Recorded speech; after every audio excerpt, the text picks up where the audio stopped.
And welcome back to the show. And today I've got Kathleen and Gerhard Stoop in the studio from Vital Signs Consulting. Really interesting couple. They help people really build their own confidence to be their own brand and have their own successes. Very, very exciting. Thank you so much for joining us. Thanks for having us. It is really interesting. I see people like yourselves and I go, wow, the great things you're doing and helping other people. And I must say, how did it all eventuate? Where did you two get together? You know, how did you come up with this? What's your background? Yeah, well, I guess it's a bit of an unusual story. I actually started off in the allied health field as an audiologist, and I met Gerhard along the way. He was working for a hearing aid company. Right. And before long, I think we discovered that we really had a mutual interest and passion in self-development. Right, okay. And it sort of grew from there. Yeah. This self-development, Gerhard, what brought that on? Is it something from family? Was it passed down, or was it just your training when you left school? I think it started when I was still at university. Right. I started working when I was 16 years old in school holidays. And always work at companies and always could see how you can do things better, how you can save money, how you can do things a little bit differently. And it was always when I went to university, I always worked at companies as well. And after I got my degree, they offered me positions because of what I've done. So from a very young age, I had management positions in doing things differently, building practices, looking for opportunities. And not only the business, but also people, because you always need people to get you where you want. I'm going to say something there. You said something really interesting to me. I can see Kathleen smiling as well. You've got young person with older people and you've got management positions. How do you cope with that? And I know you've both been through very similar journeys. That must be challenging. It is challenging.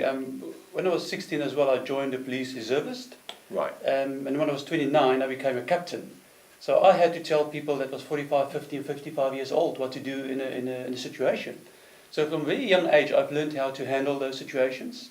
And it's all about autonomy and people making decisions, not telling them what to do. So I think I was going to ask you what that skill set was there. Yeah, I think nobody likes to be told off.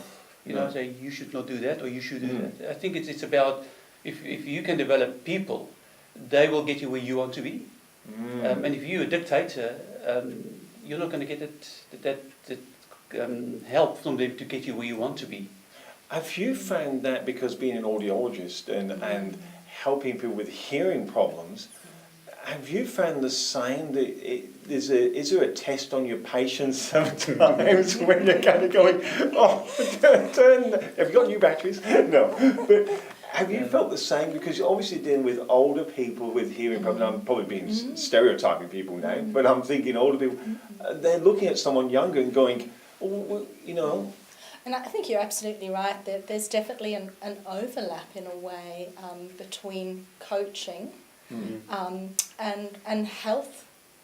You know, getting people to take action on their health, it is often very much part of coaching and getting people motivated to take action. So there's definitely an overlap between what I've done in the clinic and some of the principles of coaching. And I think, as Gerhard was saying, using some of those principles where you recognise that people really do have the solutions within them. They really just sometimes need someone to hold their hand and realise how to get to that solution themselves.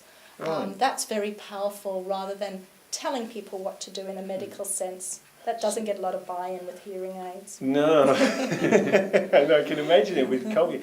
It's interesting you both hit on the same topics from slightly different angles, but you both said no one likes being told what to do, no one likes being told off.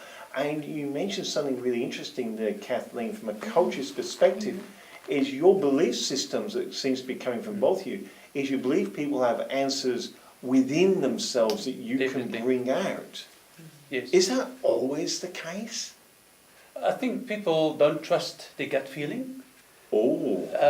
And with coaching, we try to help people to trust their gut feelings.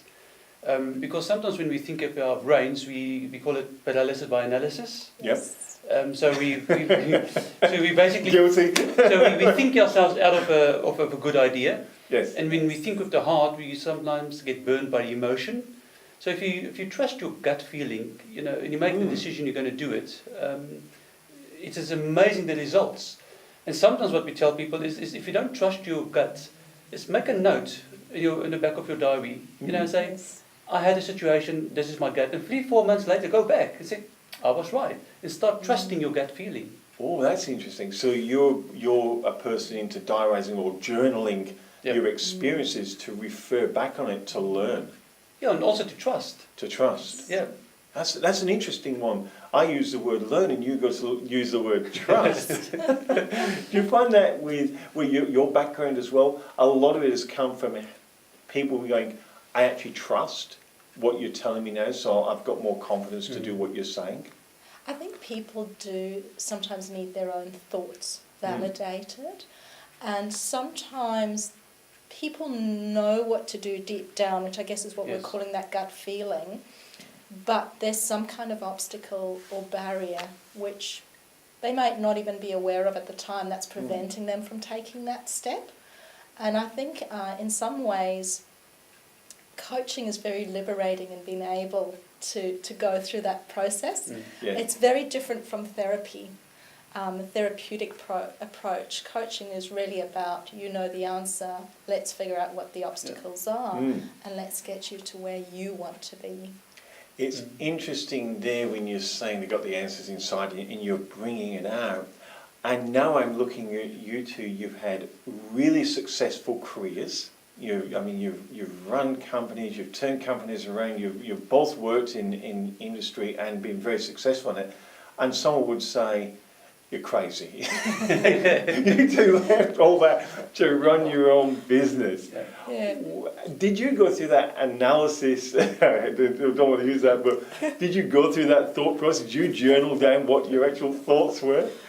Absolutely, and we went through the process ourselves of going with coaches, because the reality is we know you can figure it out on your own, but the process for us of getting a coach was like having a GPS.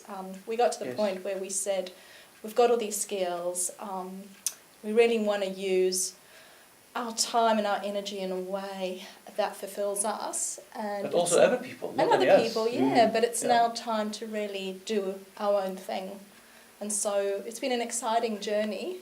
Yeah. But Was there a trigger point? I know a lot of people that are now, don't want to use the word stuck in a job, but I've been there, so I actually I can relate, and you've been there too, and we're going. Was there a point where you went, and was there something significant, somebody said something or a coach helped you do something that went, you know what, it is right for us, and you just went for it? Yes, I think for me, I worked for a few companies, and most of the owners worked in their business, not on their business. Oh. So they could not see the bigger picture, where I could see the bigger picture. And it was so frustrating for me to work in a company where I can see that we need to do things differently to get the results we want, and they couldn't. And that's why I thought, if I can see the issue in your business, I can see issues in other businesses as well, and help you to get unstuck, where you start working on your business and not in your business. Wow. Because for me, if you have a business, it means that you can go away for 2 months and there's income.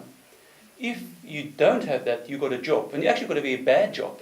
Because if you work for somebody, you've got leave, you've got sick leave, you can go away. But when it's your business and you can't go away, you've got a very bad job. And you've got a very strict boss. And you've got a very strict boss. So for me, well, you've got a very strict boss.